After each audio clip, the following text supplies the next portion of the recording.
But Erykah Badu apparently smells amazing. Somebody asked her, I think it was Charlamagne, if I'm not mistaken. It was like, damn, what's that fragrance you wear? And she was like, nothing, that's me, nigga. Shit, that's you gotta be a cold ass individual to make a fragrance off of your vagina fragrance. Would you buy it? For myself or for somebody else? For yourself. Nah, cause that's like a female pheromone smell. That's not for me to wear. For somebody, it's like for a woman to wear. Oh, so you think it's like a female? Yeah, it's a perfume, right? I don't want my girl to smell like Erykah Badu. But what if Erykah Badu smell good? I don't give a damn. Shit, that might be the move though. They don't be thinking about, I'm so tired of your shit. Yo, what's up, people? It's your boy Survive. Eastside Donnie in the motherfucking building. And this is the TempCheck podcast. Yeah, man, so how your week been, bro? My week's been really cool, been busy. Just been moving around, setting plays, and getting paid. That's a rhyme. Yeah. Okay. This nigga a rapper and shit. Yeah, this is the second rap in a row. You know what I'm saying? You did the last one. So. S to the I to the V, double AD. Oh yeah, come on now. These niggas ain't ready. Should be platinum by now. Yeah.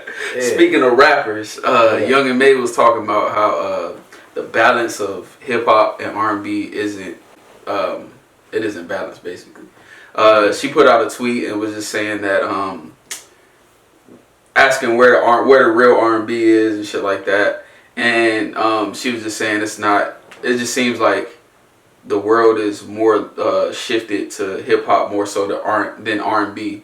I don't know if she was talking about there aren't enough R&B artists, because I know for a fact that's false. What you think? You think she right or wrong? I think that R&B is definitely geared more toward hip hop right now and rap. So your R&B artists sound more so like rappers that can hold a tune. Excuse me, but that's what it's really been feeling like. I like vocals. I really like vocals. I miss listening to a bunch of Jasmine Sullivan or Brandy, but it just seems as though that's not the popular wave. But as I mentioned before, Quincy Jones said every 10 years music changes. I'm hoping that this decade presents a lot more vocal talent. Yeah. I agree to an extent. I think it's the other way around though. I think hip hop is starting to become a lot more R&B. A lot of these rappers ain't spitting bars. These niggas is singing. Yeah, they are singing. NBA Youngboy, Rod Wave, like these niggas is singing. These niggas is not. I mean, I ain't gonna say singing, but they holding a tune. Yeah, they not rapping. So I mean, I think it's kind of like merged into one. But I personally, I think the new R&B like resurgence, I think that shit is fire. Like you got people like Black, Brent Faiyaz, even though Bryson Tiller comes in and out every once in a while. You got Bryson, you got Alex Isley, you got a bunch of artists. Like I don't understand what she was saying, because I personally think the R&B scene is to me better than the hip hop scene right now. I feel that. I mean, you got some qualified people like Ari Lennox, you know what I mean? Or even Summer Walker, as we spoke about her in the past. You see Lizzo just skyrocketing out of here, so I would love to see. But would you consider Lizzo R&B? I would say that she's like a black vocalist. Oh, okay, yeah. Because if we doing that, then I'm gonna throw Khalid in there too. Yeah. But I would say he's more pop than R&B. More than R&B? Yeah. I can see that. But he's more R&B than Lizzo. I'm not comparing him to Lizzo. I'm just saying he's more pop than R&B. Just like Lizzo's more pop than R&B. I wouldn't consider him R&B though. Yeah, I want to see another New Jack Swing era, but in a different way. Okay. I was about to say why. In a different way. I don't want it to be like how rappers are doing this whole 90s boom bap shit. Like, we get it, you have roots in hip hop, you love the way that it sounded, but you want to bring it back. But for the comparison and juxtaposition, I want to see R&B people, artists and vocalists, look at what happened in New Jack Swing and then bring in their own style that's different from what R&B is already sounding like right now. So that we can have our own New Jack Swing in a sense and it be called something different. Right. I'm really looking forward to that shift in music and specifically R&B because I love vocals. Yeah, same here. If y'all need to check out Multiple Flame, my other podcast. But I did a segment called Trap Soul, and I basically went through like the evolution of trap. So from T-Pain era all the way to like The Weeknd and then Bryson Tiller, and even now like how a lot of R&B singers are just singing off of trap beats really. So like I think that was the wave for like the end of the decade. But this new decade, I don't know where R&B is gonna go. I hope it's something like dope. I mean, I don't see how it couldn't be dope, but there's a lot of good vocalists out there. Yeah, it kind of reminds me of how it was a video on Twitter, just real quick, of these two vocalists, and the caption said, you could tell which person is the daughter of each singer, and they said this is Brandy's daughter, this is Jasmine Sullivan's daughter. And come to find out, they weren't their daughters at all. Right. They were background vocalists, but the sounds that were coming out of these women, it was just fantastic. And they definitely had remnants of Brandy and Jasmine Sullivan specifically in between them. So one sounded like Jasmine, one sounded like Brandy, but their sounds were phenomenal. And it's something about the vibration of sound and vocalists that kind of moves you in a different space. And I love to hear it. Just some dope R&B artists that I like to highlight that aren't really like mainstream. Jody Somerville.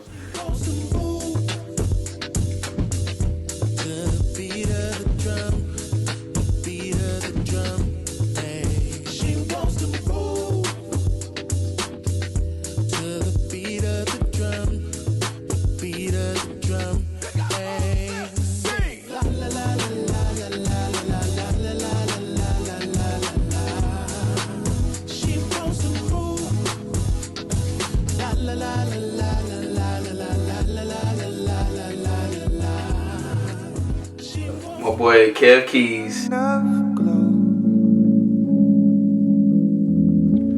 When she stops, they always stare,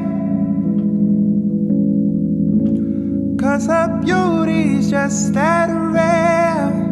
She don't even know she's as pretty as a rose.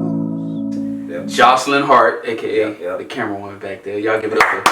We're gonna clap it up every time we record. I know you can look crazy all you want. Why can't summer last forever? I live my best life when it's the summertime. Don't wanna wait 9 months to see your face again, so just stay right here. Don't you go nowhere. Why can't summer last forever? I live my best life when it's the summer. And Solar Child. These are all artists from Florida, but they're like fire ass R&B artists. So yeah, I'm just gonna end the segment with that. Y'all make sure y'all check all those people. Yeah, out. absolutely. Yeah. What you got, brother? Let's keep it in the realm of music. Okay. Right? So my first topic is going to be Diddy brings back Making the Band. Dylan. Yes, Spit hot fire. Spit hot fire. The best 5 rappers alive. Yeah. Right. But yeah, I'm interested to see what's going to happen. And I've even spoken to people that have no idea what Making the Band is. And I think that's what's going to make it very interesting for it to come back. So these people haven't ever seen the show. They're going to get to watch it. They're going to get to experience it and sit with it and live with it the way that we did. I remember getting home to watch Making the Band when it came on. And then the second season and then the third season, it's like, all right, what is this? What is this? It's incredible. We love music and we love to watch people on reality TV at this point, because that's when reality TV was still building and all that good stuff. Yeah. But, they did a great job with the first one, because it lives with us forever, because it even went to Dave Chappelle with the band. The first season, the band, Ilan, Ness, Babs, Choppa, and Sarah. So that moves along with us, and it was made fun of by one of the greatest comedians that we know. Right. So that's a part of our culture now. And even for Making the Band to develop passions like a rap group with one singer, which was interesting. But to go into a full singing group, You know, with like Danity Kane and Day 26. Hold on. That was that was making the band. I ain't watch Making the Band. I ain't have cable. Okay. I know Making the Band. Only thing I know from Making the Band is the Dave Chappelle show. Like my homeboy, I used to go to his house after school, and we used to watch Dave Chappelle show, and I just remember seeing that die line. But I never watched Making the Band before. Fuck with Day 26 heavy though. Day 26 was like one of my favorite R&B groups. Yeah, I feel like they heavily slept on, bro. They just apparently they just had a performance like a week ago. I was talking to somebody before I got here.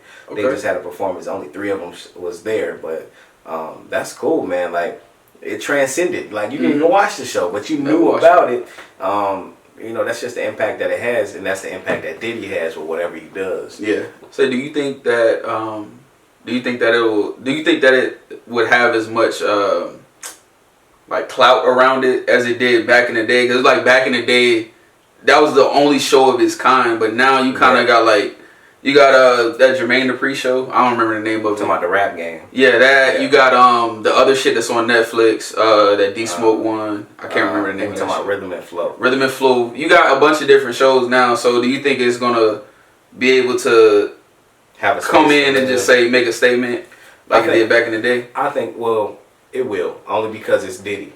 You know, and Diddy, I think Diddy's pretty calculated in his decision making as far as we see. You know, so I think that it's going to definitely make an impact.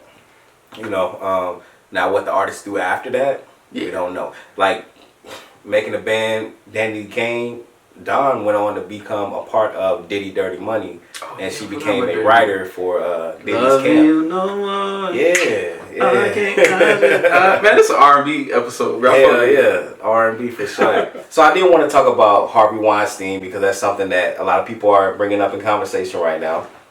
Nasty nigga, bro. I don't even want to put his picture on here. Yeah, it's a tough image to look at. You need to put a picture of Rufus from Kim Possible, the naked mole rat, and put it right next to Harvey Weinstein. Rufus might be speaking out next. You never know. You do what? Harvey Weinstein. He a bad boy. Apparently, he's been found guilty on 2 counts in sexual assault trial. Nasty nigga. Yeah. He's been accused of forcing women to massage him and watch him naked, among other ridiculous things. And he's finally that's not funny, but I'm sorry to all the victims but that shit is what. Go ahead. Yeah, he's finally convicted of this, which is a really good thing because come on, that shit. Hold on. These niggas he made them watch him naked. Made him watch him naked, apparently, and there's what was this nigga doing? Probably sick. And that man, come on, that's an old man. Like, why would women want to watch him naked? He a perv. He's making people massage him. It's just a lot of gross shit. Them girls is scarred for life. And apparently, that's not funny. There's been allegations from more than 13 women, and that was in 2017. On top of the women that were already speaking out about him. So except for Oprah didn't speak out about him. But go ahead. Nah, Oprah. I don't believe Gayle King spoke out about him either. Yeah. But they sure spoke out about Kobe. Anyway, go ahead, Brad. Keep talking about Harvey. They did speak out about Kobe. They have a lot to say about a lot of entertainers that are not white. Black. Yeah, that kind of look like us. Yeah. If you guys haven't heard of Harvey Weinstein, he's the guy that had something to do with a lot of the movies that you may know. Kill Bill. Looks like he executive directed that one. Also, Inglourious Bastards. Bro, if I was Uma Thurman, I would beat this nigga the fuck up. Because I think she can fight in real life. Hell yeah. Somebody that was too believable. Nigga, cut all that shit up, bro. Somebody that, you want me to watch you what? I hope she wasn't massaging that nigga, bro. Nah, she ain't come out though, so. Rose McGowan is one of the ones that did come out. If you're familiar with Rose McGowan. Nope. But it's a lot of women. It's too many to name. But he also did Django. Did some work on Django. Yeah, bro. Wow. That was a good ass. So it's just a fucked up industry, and for him to make these types of moves and have that much power and get away with it, and then actually get convicted, it's like a victory for a lot of these women in situations where they're being subjected to this type of behavior from men in their industry. Yeah. Man, I don't know if you ever seen Black Ink. A little bit. Watch a little bit. I used to watch that shit faithfully. I haven't watched it in like the past 2 seasons. I'm talking about New York, Black Ink New York. But it's a woman on there named Sky, and she used to. She had two sons. Gave them up for adoption when she was a teenager. Got on the show, you know, did her thing, and then tried to reconnect with those kids. The oldest kid was like, "Fuck that, bro, I'm good." But the youngest kid was like, his name is Dez. He embraced her with open arms. He was just like, "Yo, I know we haven't connected in 15 years, but fuck it." So they create this relationship and everything. But I mean, I guess the last 2 seasons that I haven't watched, he's grown up and he's made some bad decisions. Yeah. But recently on one of the episodes, him and his mom got into it, and she said some shit that, man, that shit was sad. You were stealing from Walmart. It's inside your soul. You're the kid is not having to pay for you. Fraud, you dumbass. Yeah. She was dead for me. I ain't never had no family member. Nobody ever was dead for me. I want to beat this little boy's ass. I wish I would have fought it. Why ain't swallowed you, bitch boy? Why ain't swallowed you, bitch? You know, like she said, I felt some of it was true. Your daddy don't want you. I don't want you. Nobody wants you. That shit's sad, bro. And I think we always, as a society, we always talk about deadbeat dads. We always talk about toxic masculinity and shit like that. But we never or hardly ever talk about toxic femininity. I don't know if that's a thing, but yeah. We don't talk about, like, it's some. I think it's some women out here that don't want their kids. It is. It absolutely is. And for her to give her kids away is an indicator that it wasn't a good time for her to have them in her life, apparently. She felt as though she wasn't going to be able to successfully, effectively and efficiently raise children, so she didn't have them with her. Which I respect that. That. But the way it kind of seems is like, okay, now that you're up, now you want to come see your... Now you want to come rekindle your relationship with your kids. Yeah. I think it was just for the publicity of the show, like to give her a storyline. Like, right. Right. Because you see if it was a father and he would have came up and now he want to see his kids, like it wouldn't have. I don't even think it would have gone this long, to be honest with you. Nah, it wouldn't have been the same. And I mean, because we usually don't see mothers on a large scale disappearing from their kids' lives. It's more so the fathers doing that. So, you know, different things happen to children when they don't have a mother. They get a little bit more cold. They get a little bit more iced on their heart. You know, they don't have that nurturing factor around them. You know, even if they have male figures around, it's not the same as having a mother. You know, so it's a tough situation for those kids and now young adults to be in, because they never had the experience of having a mother growing up, you know. So, and for their mother to not be dead, you know, you know where she is. She's on television, you know, making a career for herself. It's tough. I'm sure it's tough to watch, you know. So I understand the frustration from the older kid and from the younger kid, and I understand that even with her being a child when she had them, at this point, it should be a lot more maturity involved in communication between her child and her. She should be able to understand, or at least be willing to take the time to be patient enough to let her kids express their frustration of not having a mother growing up, versus lashing out and saying these things that are hurtful and that will tear them down emotionally and mentally. You know, it was just not tasteful for her to say those types of things about her own kids, especially when she wasn't there to do anything to mold them to be good people. Right. Yeah. And I mean, I'm gonna say, I constantly say this. As a black community, we definitely need to keep the family together, the mother and the father, because without one, you're gonna lose something. So, for instance, they grew up without. Well, no, they had a foster mom. But say they grew up without a mother, and they learn everything from their dad. All they learning is logic. All they learning is, I need to get here. They not worried about how you feel about shit. They ain't trying to stop the smell of roses, because that's not how dudes are. Dudes are more logical. Yeah.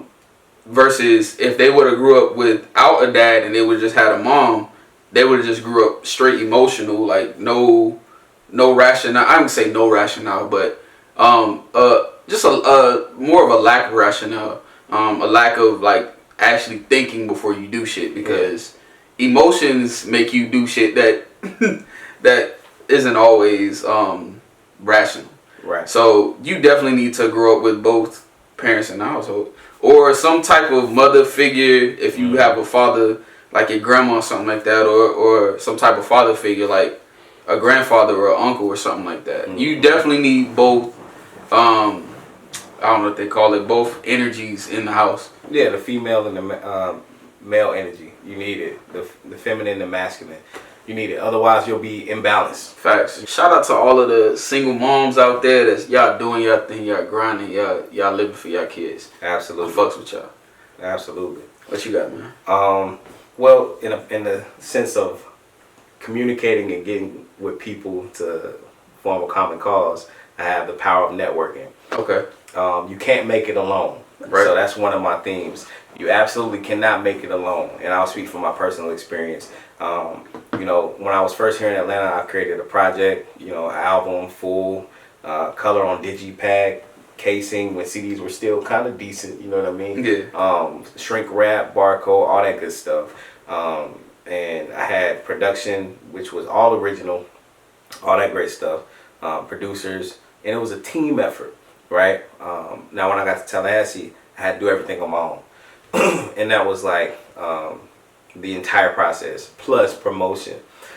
You know, so it was a lot tougher, and I would have got a lot further with that project, in my opinion, if I would have had more of a team effort versus just one person doing all of these things, the copywriting, the recording, the you know, the concept creation, you know. So it would have, I felt like it would have been a lot more of a success, right, if it would have been a team effort. So networking is one of those things that is necessary, and I have a few points about that. Meet people through other people. So that's essentially the key. Right. You know, I know you, so you may know somebody that can help me do this, or you may know somebody that needs help in an area that I have expertise in. That way I can help them, you know. So it's all about that connection, linking those chains so we could build that community and continue to build our empires. Another one that I really like was use resume as a tool. So I can say that I do this, I do that, and I've done that. But if I don't have, and I like to dig into this one because if I don't have proof, it didn't happen. You know, so I could say that I did that and all that great stuff, but if I don't have anything to show for it, so if I'm a musician, if I don't have any music, then am I a musician in everyone else's eyes, right? In my eyes. I have a question about that. Go ahead. So when you say you're a musician and you don't have music out, a lot of people think that if you don't have music out on the major DSPs, that you're not a musician. What do you think? I think that if you're promoting yourself currently as a musician, then I need to be able to have access to your catalog somewhere. Right.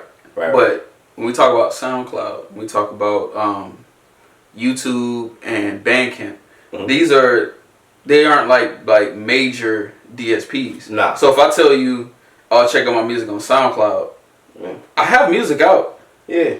It's just gonna take a little extra step because I don't think a lot of people got SoundCloud no more like they used to. So, but at least you have somewhere to send people. So people will walk around. Yeah, I'm a painter. Okay, can I see some of your art? Well, I only have stuff that I did about 7 years ago, and I have to go through my garage to find it. Yeah. All right, you're a painter, right? But don't promote yourself in that way until you got some shit we can see. You know. So another one is to let the other person speak.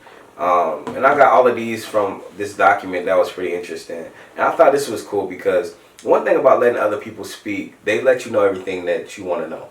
they'll tell you before you even have to ask. Yeah. You know, so if you want to know how to get into spaces, let them talk. They'll tell you how to get into those spaces. So my technique is to make you feel the authentic energy that I have. You know, so with that being said, you'll be willing to share some tips and some helpful ways of getting into spaces to where I can benefit from and benefit other people. Another one is to, and this kind of goes back to resume, share a successful story. So I could tell a story about how, in my personal experience, we do a podcast. Yeah. You know, so if I want to go talk to someone about possibly hosting a show, I could tell them that I have experience hosting the show. You know what I mean? And I could send them links to the show as well, and tell them how successful the show has been, how frequently and how consistently we've been recording the show. Right. So that's something that's definitely helpful. And another one is just to be mindful of the time. So don't take up too much time. There's always that concept of an elevator speech. So it doesn't have to necessarily be an elevator speech when you have a conversation all the time, but you want to ensure that you're not, you're being mindful of that person's time, because, you know, they may have something else to do. And honestly, leaving them with a little bit of mystery about you, not trying to overload them with everything, makes you look a lot less thirsty. So you don't want to give all the information about yourself immediately. You want to just give enough for them to kind of get back to you, or you get back to them, and you guys build that relationship. Because building a relationship versus just saying, check out my music, what do you think? Oh, I like it, it's good. That kind of doesn't lead to anything. You know, so you want to make sure that you, you know, be considerate of their time. Don't give them too much, give them enough, and then keep it pushing. That's the knowledge from Brother Don. Hey, Don many blessings. It's gonna be a new segment. I think we should come up with. Alright. We having tips and keys to success, head ass nigga. Hey, but I fuck with it though. Nah, I fuck with it though, for real. That's dope shit. Like, networking is something that, like, we can't live without the help of other people. Like, I know it's a lot of introverted people and people that always say, oh, fuck people, like, I could do this on my own. No, you can't, bro. Not even a little bit. You can get so far by yourself. Right. You got an Am I Wrong segment today? Actually, our beautiful camera woman, Ms. Jocelyn Hart, has a Am I Wrong segment. So we got an Am I Wrong, and this is what it says. Dear TCP, I am a 20-year-old female, and I was recently introduced to a guy by a longtime family friend. At first, the relationship was going great, but then I started to notice some red flags. He's in the Army and is stationed in Kansas, so I don't get to see him often. I noticed the first red flag when every time he would visit me, he never really wanted to get to know me, talk, or just enjoy each other's company. He only wanted to be physical or do sexual things. This was a problem for me because I was a virgin.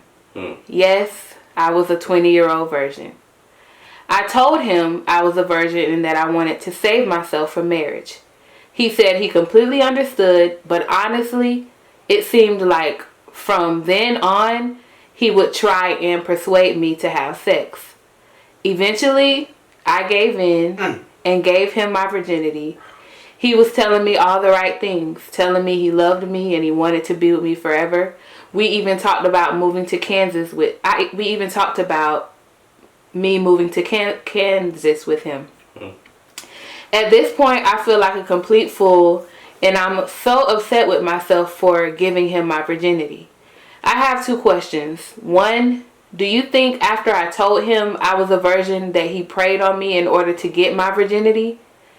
And two, should I be upset with my longtime friend for introducing me to a guy who he knew was a fuckboy?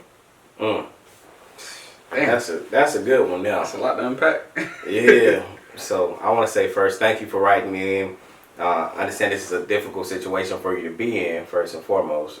And I don't want you to feel bad about your decision, because you made a decision and you can't take it back. You know, that's one of those things that you just can't take back. Virginity, once it's gone, you know, you can be a second time virgin, but you can't undo it. So, you know, you got to find some type of way to have acceptance about what happened. So as far as, you know, your friend introducing you to him, you can't be mad at them necessarily, because people don't always show the same side that they show in certain situations. So he might not have seen that side of that person. You know, he might have only seen the side of that individual as being a caring, happy-go-lucky, good guy. You know, so it's hard to say that your friend basically set you up for some bullshit. So, I don't know. I don't agree with that, but go ahead. Let's hear what's your. I mean, if this your friend, guys know they niggas. They know how the nigga is. They know how he act with other females. They know if he a fuck boy or not. Yeah. You can't say, oh, I just never saw that. You know exactly how your nigga is. You knew that he was a fuck boy when you introduced him to her. And if you knew she was a good girl, she said in her thing that this was a longtime family friend. So you know she was a good girl.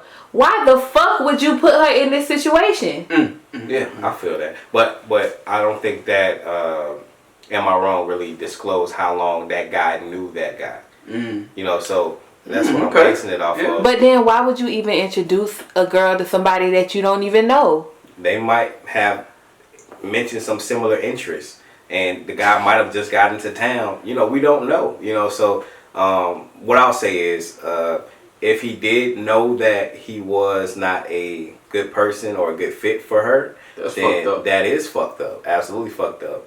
But it could be another scenario in which he didn't have that much information about him and was like, yeah, you just got here, you just started working, you just got to the job, they started working together, been there a week. And he's looking for somebody to hang out with, you know, Tinder ain't been treating them right, you know, so he could have linked them in and played matchmaker too early, you know, so if he understands how that girl is and she's a good girl, then he should absolutely, and if he's a lifelong friend, he should absolutely be more protective of her as to who he's hooking her up with. But, you know, it's just not enough information to be upset from that story to be upset with the guy. You know, so all I can say is from her personal decision making, she did what she thought was right. However, with those red flags moving forward, you know, next time not to ignore them nor dismiss them and just kind of chunk them up as, you know, it's not going to matter, because apparently down the line, it's always going to matter. So when you see those red flags, pay attention to them. You know, because that's an indicator of you needing to be more aware of what you're getting yourself into. So that's what I said about that. What was the questions again? Let me pull it back up. Her question was, 1, do you think after I told him I was a virgin that he preyed on me in order to get my virginity? And 2, should I be upset with my longtime friend for introducing me to a guy who he knew was a fuckboy? I don't think it was like a setup or nothing like that. That was. I'm sorry, but this ending furthermore makes my point accurate, because she says who he knew was a fuckboy. That makes you think that he knew this dude. Like, well, it wasn't like, oh, I just met him. Yeah. He knew this nigga. Yeah. Yeah. If he knew he was a fuckboy, then he shouldn't have. But how does she know that he knew? You know what I mean? Well, she didn't disclose that, but just like trying to read through what she's saying, it seemed like he knew him. It could be, or she could be upset to say like he knew he was a fuck nigga and he set me up with him. That, you know, that could be like some emotional shit. You know what I mean? Like, I'm mad because I'm not a virgin no more and it's this fuck nigga, and you knew he was a fuck nigga. How could you not know he was a fuck nigga? You know what I'm saying? So she could just be really upset. I would understand. I understand her being really upset about it. So and I'll let you respond too, bro. Nah, you good. I think she should have known that this nigga was a fuck nigga after he persuaded her multiple times to have sex. So I'm not blaming it on you, but you do play a part in it too. You made that decision, but you know what I'm saying? Like, if the nigga keep pushing himself to you, like, dip. He was saying all the right things and all that shit, man. Words ain't. Anyway, talk is cheap for real. So, but for real, I don't think it was like I don't think her longtime friend set her up, like, unless it's like a super like psychological ass nigga that's like, you know what, I'm gonna get her to lose her virginity to my homeboy, so then she feel like shit, and then I slide in. That would have to be like some maniacal ass shit. Yeah, that's some Dr. Evil shit. That's what I'm saying. So that question, that's null and void for real. But yeah, like what motive does your friend have to set you up for this? I think that scenario I just gave you. Yeah, that's the only thing I can think of, and that's super fucked up. But do you think that guys, when they know that you're a virgin, that they try a little extra hard to get your... It depends. Some guys stray away from virgins. Yeah, I've never had sex with a virgin. I don't think I have either. Yeah, I don't think I would want to. I don't think I would want to. Because there's that idea of attachment as well. Because it is. Yeah. I mean, well, it depends on what you believe. But I believe once you have sex with somebody, that's a soul tie. Yeah, and even more than just that, like, it's double because she's never had sex with anybody else. So you're her first. So that's all she knows. Yeah, she's going to be attached to you. So she cooking eggs and bacon in the morning and shit. That's as vulnerable as she's ever been with anybody. Yeah. You know, so she's going to be attached to you. Red flag number 1. I was in the military, so I know how a lot of niggas is in the military. Niggas ain't really faithful like that. To be honest with you, it's a few far and few between. Nigga, you better be the few far in between. The fuck? I don't want to toot my own horn, but I am. Anyway, yeah. You better toot that motherfucker. You just toot that motherfucker out here. Goddamn, playing the two on there. Clean that shit up. But nah, for real though, that's red flag number 1. Red flag number 2. This nigga kept pushing. Yeah, come on. That's a bigger flag than flag number 1. And this nigga was stationed in Kansas, so I'm trying to think, do I know this nigga? Because I was in Kansas for like 4 years. So, but anyway, yeah. So y'all basically saying it's like, sorry to tell you, but it's all your fault? It's not all her fault.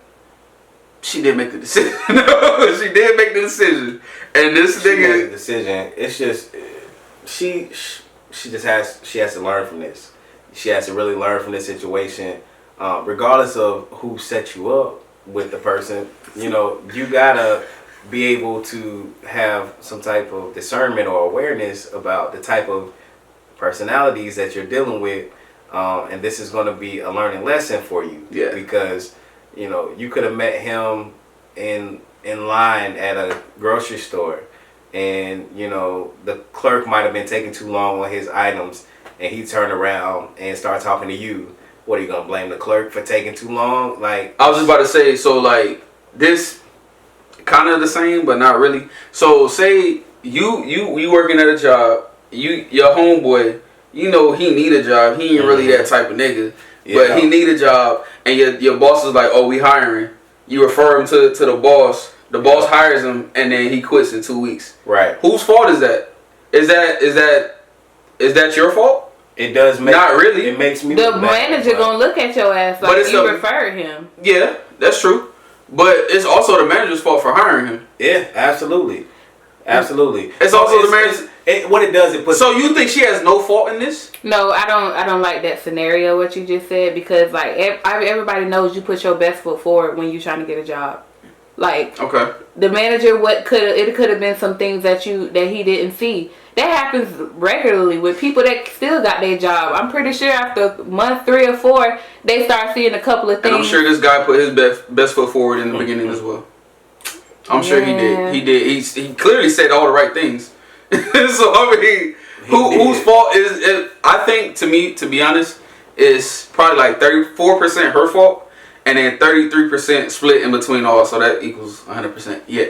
So it's a little bit your fault. It's kind of like, this is a good example. Is it like if you have a credit card, someone calls you and says, I could take $10 and make it 1,000.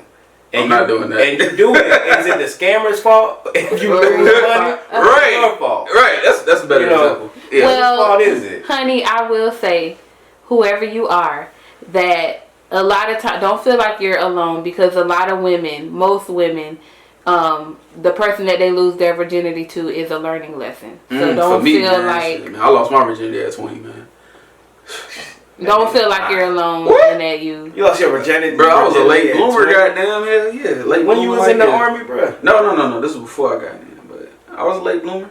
Sheesh. I was gonna save, just like her, I was gonna save myself from marriage and all that shit. Oh, that's and the right one came around, she said all the right things. Okay. And I gave it up. Where can we find you guys on social media? Y'all can find the boy at IGOBYSIVAAD. Yeah. So I go by Sabat on IG. And you can follow me on Instagram at official Don John, on Twitter at Poppy Don John, and you follow the TempCheck podcast on Instagram at TempCheck Pod. And if you want to do the I am shit, if you want to do the Am I Wrong segment, y'all can go ahead and email us at tempcheckpod@gmail.com. Yeah, I think that wraps it up. It's been a great pod. Yeah, absolutely.